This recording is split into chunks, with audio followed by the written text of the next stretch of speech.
Assalamualaikum warahmatullahi wabarakatuh. Apa kabar semuanya? Semoga dalam keadaan sehat ya. Tetap semangat belajar dari rumah.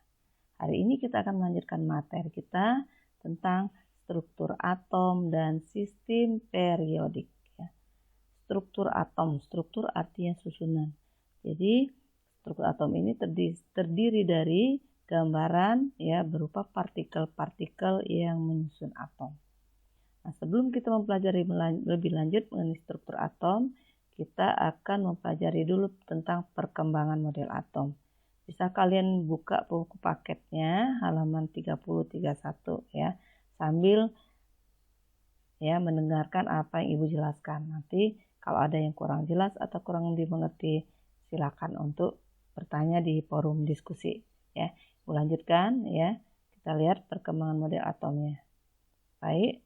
Ya, sebelum Ibu jelaskan tentang model atom Dalton, ya, Ibu mulai dari tentang atom itu sendiri. Atom itu berasal dari bahasa Yunani ya, atomos, artinya tidak dapat dibagi-bagi. Nah, konsep awal dari model atom ini dimulai dari pendapat dari ahli filsafat berasal dari bangsa Yunani yang bernama Demokritus ya. Jadi dia konsep pertama kali mengenakan model atom. Tetapi konsepnya ini tidak dapat digunakan karena Demokritus ini tidak meneliti tentang atom ya, atau materi merupakan ya materi yang di dalamnya mengandung bagian-bagian terkecil yang disebutnya atom ya, di mana atom ini tidak dapat dibagi-bagi sampai menjadi hal yang paling kecil menurut Demokritus. Tapi pendapatnya ini tidak dapat dibuktikan secara ilmiah ya. Oleh sebab itu pendapatnya ditinggalkan. Ya, seiring dengan kemajuan teknologi, ya ilmu kimia berkembang semakin pesat, ya. Nah, semakin tidak diterimalah pendapat Demokritus ini dan pendapat Demokritus dianggap tidak benar, ya. Nah, pada sekitar tahun 1803 yaitu dimulainya penelitian yang dilakukan oleh Bapak John Dalton, ya, di mana di sini Bapak John Dalton dikenal sebagai Bapak teori atom modern, ya. Kenapa? Karena Bapak John Dalton ini adalah ahli yang pertama kali mengemukakan model atomnya secara ilmiah dengan melakukan pembuktian, ya. Walaupun pendapatnya ini masih sangat sederhana, ya, perlu diteliti lebih lanjut. Tapi pendapat Bapak John Dalton ini bertahan cukup lama, ya, sampai berapa tahun, ya, cukup lama bertahannya. Nah, di sini John Dalton mengemukakan pendapatnya bahwa atom digambarkan seperti bola pejal yang sangat kecil. Bola pejal itu adalah bola yang tidak ada apa-apanya, pejal ya. Sangat kecil menurut dia. Kemudian atom merupakan partikel terkecil yang tidak dapat dibagi-bagi. Ya. Atom unsur yang sama memiliki sifat yang sama, sedangkan unsur yang berbeda berlainan dalam massa dan sifatnya katanya ya. Ya, atom yang satu dengan atom yang lain tentunya berbeda. Sifat maupun massanya ya pasti berbeda ya, karena kita tahu ya jumlah unsur itu sangat banyak ya. Nah, kemudian senyawa akan terbentuk jika dalam bergabung satu sama lain ya. Ini pendapat dari John Dalton nih. Tadi ada kata atom unsur yang sama memiliki sifat yang sama, sedangkan unsur yang berbeda berlainan dalam massa dan sifatnya ya. Nih, jadi ya atom unsur berarti atom ini merupakan bagian terkecil dari suatu unsur. Nanti ya, ini terakhir ada ya kesimpulan ya terakhir itu bahwa atom itu adalah bagian terkecil dari suatu unsur. Nah, kalau Demokritus menyatakan bahwa bagian-bagian terkecil dari materi yang sangat kecil itu disebut dengan atom ya. Jadi ada perbedaan di sini. Ya. Nah, ini pendapat yang dikemukakan oleh Bapak John Dalton ya. Dia dianggap sebagai pelopor karena dia pertama kali yang mengemukakan model atom atau teori atom ya. Model itu adalah gambaran ya, model. Jadi dia untuk menggambarkan atom supaya lebih diterima itu digunakan model ya, seperti bola pejal. Nanti di akhir Ibu tampilkan gambarnya. Kita lanjutkan lagi dulu model atom yang kedua, yaitu model atom Thomson. Jadi Bapak Thomson di sini melanjutkan ya penelitian lebih lanjut mengenai atom ya, karena Bapak Thomson penasaran ya, kenapa di dalam atom itu ya hanya bola pejal, tidak ada apa-apanya. Apakah benar? Nah, sehingga menimbulkan pertanyaan, ya, ingin membuktikan, ya, apakah benar bahwa atom itu tidak ada apa-apanya, ya. Jadi dengan melakukan eksperimen, ya, beberapa kali dia melakukan eksperimen, akhirnya Bapak Thomson, ya, John Thomson, J.J. Thomson, ya, singkatan namanya, itu membuktikan bahwa atom itu tidak hanya seperti bola pejal, ya, tapi ada hal lain, ya. Nah, di sini Bapak Thomson menemukanlah yang disebutnya elektron, ya. Jadi dia menemukan elektron, di mana Thomson menyatakan elektron itu tersebar di dalam atom. Jadi di dalam atom itu tersebar. Jadi tidak seperti bola pejal seperti yang dikatakan oleh Bapak John Dalton. Dan secara keseluruhan menurut Thomson atom itu bersifat netral, ya. Nah, tentunya pendapat Thomson ini juga masih punya kelemahan, ya. Karena apa?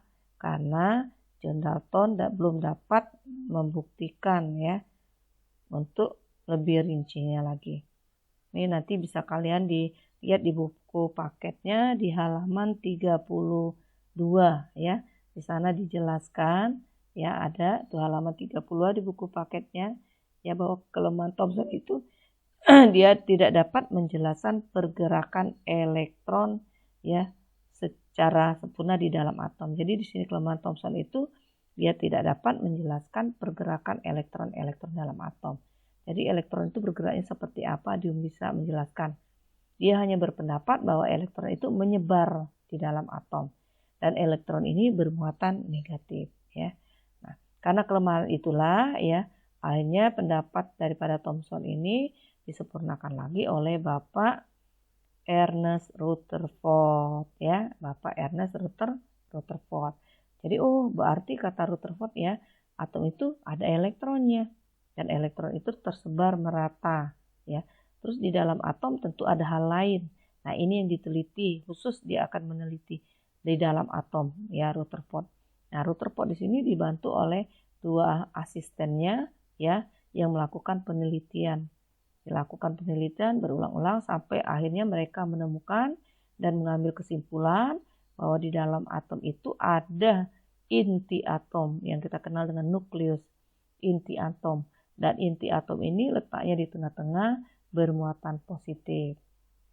Dan menurut Rutherford, elektron beredar mengelilingi inti atom. Nah, ini agak lebih jelas, ya, bahwa posisi elektron itu beredar mengelilingi atom. Nah, di sini Rutherford hanya menemukan inti atom. Dia tidak meneliti lebih lanjut di dalam inti itu ada lagi tidak, ya, ditemukan yang baru lagi atau tidak. Nah, pada saat yang bersamaan, ya, ini ada dua ahli yang meneliti tentang inti atom yang ditemukan oleh Rutherford, ya, yaitu Bapak Goldstein dan James Chadwick. Nah, dua ahli ini beda tempat, ya, beda lokasi, sama-sama meneliti inti atom yang ditemukan oleh Rutherford. Di mana di sini Goldstein menemukan bahwa di dalam inti atom itu ada partikel, ya, namanya proton, diberi simbol P kecil, ya, proton. Dan tidak berapa lama, ya, James Chadwick juga menemukan neutron, partikel juga yang disebutnya neutron, diberi lambang N, ya. Akhirnya diberilah kesimpulan bahwa dalam atom itu ada inti atom, di dalam inti atom itu ada lagi partikel lain yang disebut proton dan neutron. Nah, ini diumumkan, ya, disebarluaskan, ya, sehingga mendorong lagi ahli-ahli yang lain untuk meneliti lebih lanjut, ya. Udah hampir nih mendekati sempurna, ya. Ada atom, di dalam atom itu ada inti atom, ya, ya. Di dalam inti atom itu ternyata ada partikel lagi, ya. Nih, dikemukakan oleh Goldstein dan James Chadwick, ya. Nih, jadi udah jelas, ya, di sini bahwa atom itu tidak seperti bola pejal, ya. Nah, pendapat ini sudah hampir mendekati sempurna, ya. Ini lebih disempurnakan lagi oleh Niels Bohr. Jadi ada model atom lagi, Niels Bohr, ya. Nah, Niels Bohr di sini menerangkan model atomnya dengan namanya teori kuantum atau mekanika spektrum, ya, atau disebut juga mekanika kuantum, ya. Ya, teori kuantum atau menjelaskan juga dengan menggunakan spektrum, ya, hidrogen, ya. Nih, dimana katanya Niels Bohr didasarkan pada teori kuantum untuk menjelaskan spektrum garis hidrogen. Spektrum garis menunjukkan bahwa elektron hanya menempati tingkat-tingkat energi tertentu dalam atom. Ya, kan si Rutherford sudah menemukan inti atom. Di dalam inti atom ada neutron dan proton. Nah, Rutherford juga di sini berhasil menjelaskan bahwa elektron itu mengelilingi inti atom. Tapi Rutherford di sini tidak dapat menjelaskan, ya, mengelilingi inti atom itu seperti apa. Nah, ini lebih dijelaskan lagi oleh Niels Bohr melalui teori kuantumnya. Bahwa Niels Bohr ini menggambarkan model atomnya seperti, ya, atom itu berlapis-lapis, ada kulit-kulit, ya. Ada lapis-lapisannya disebut juga dengan kulit atau disebut juga dengan tingkat energi, ya. Jadi ada berapa lapis. Nah, kelemahannya Niels Bohr sini, dia melakukan percobaan menggunakan atom hidrogen. Nah, kenapa? Karena atom hidrogen di sini adalah nomor atomnya 2, ya. Di susunan periodik itu ada 2. Nanti kita akan belajar lebih lanjut, ya. Atom hidrogen itu mempunyai nomor atom 2. Nah, ini menandakan bahwa atom hidrogen itu atomnya tidak begitu besar. Dengan atom yang tidak begitu besar, berarti atom ini tidak mempunyai begitu banyak kulit, ya. Sehingga dia tidak dapat menjelaskan lebih rinci letak posisi elektron ini, ya, karena hanya 2 kulit. Kita lihat lagi coba. Didasarkan pada teori kuantum untuk menjelaskan spektrum garis hidrogen. Spektrum garis menunjukkan bahwa elektron hanya menempati tingkat-tingkat energi tertentu dalam atom. Nah, atom terdiri dari inti yang bermuatan positif, nah, seperti yang dijelaskan oleh Rutherford. Di sekitarnya beredar elektron-elektron yang bermuatan negatif, ya. Ini pendapat daripada Rutherford. Nah, menurut Bohr, elektron beredar mengelilingi atom pada orbit tertentu atau lintasan tertentu, ya. Nah, selama elektron beredar dalam lintasan energi akan tetap sehingga tidak ada cahaya yang dipancarkan, ya. Nih. Dan elektron hanya dapat berpindah dari tingkat energi yang lebih rendah ke tingkat energi yang lebih tinggi, ya. Jadi pendapat Bohr ini sudah hampir mendekati sempurna. Hanya kelemahannya atom hidrogen yang digunakannya sebagai alat percobaan hanya mempunyai beberapa kulit. Jadi dia tidak dapat menjelaskan dengan rinci posisi elektron yang sebenarnya, ya. Jadi masing-masing model atom dari model atom John Dalton, Thomson, Rutherford, Bohr masih punya kekurangan, ya. Nah, ini nanti akan disempurnakan, ya. Yang terakhir adalah model atom modern yang kita gunakan sampai sekarang atau disebut juga dengan mekanika kuantum. Nah, model atom ini dikembangkan berdasarkan teori mekanika kuantum yang disebut juga dengan mekanika gelombang, ya. Nah, bapak yang dikenal sebagai bapak model atom modern, ya, yang menemukan model atom modern ini adalah Erwin Schrödinger. Tapi Erwin Schrödinger di sini juga dibantu oleh 2 ahli sebagai pelopornya, yaitu Louis Victor de Broglie dan Werner Heisenberg, ya. Di mana de Broglie menjelaskan bahwa materi mempunyai 2 sifat, yaitu sebagai materi dan juga sebagai gelombang, ya. Sedangkan Heisenberg menjelaskan prinsip ketidakpastian untuk materi yang bersifat sebagai partikel, ya, dan gelombang, ya. Ini dia, ya. Nih. Nah, pendapat ini mendukung Erwin Schrödinger untuk, ya, melengkapi dari pendapat-pendapat yang lain sehingga menjadi sempurna. Menurut Erwin, ya, dia berhasil menyusun persamaan gelombang untuk elektron, ya, dengan menggunakan mekanika gelombang elektron-elektron yang mengelilingi inti terdapat di dalam suatu orbital. Jadi di sini Erwin Schrödinger dengan mekanika modernnya, ya, menarik kesimpulan bahwa atom, ya, yang terdiri atas inti atom, ya, di mana di dalam inti atom itu terdapat elektron-elektron Dan elektron-elektron ini beredar mengikuti ya orbit atau tingkat lintasan tertentu ya. Dan menurut Erwin Schrödinger itu berada di dalam suatu orbital. Ada istilah orbital. Apa sih itu orbital? Orbital itu adalah ruang kosong tempat ditemukannya elektron. Jadi di sini ya Erwin Schrödinger ini lebih rinci menggambarkan posisi elektron yang sebenarnya dengan menggunakan orbital ya. Nanti akan kita pelajari lebih lanjut. Jadi orbital itu tadi apa? Orbital itu adalah ruang kosong tempat ditemukannya elektron. Nah, sempurnalah semua ya model atom ya. Ada 5 ya.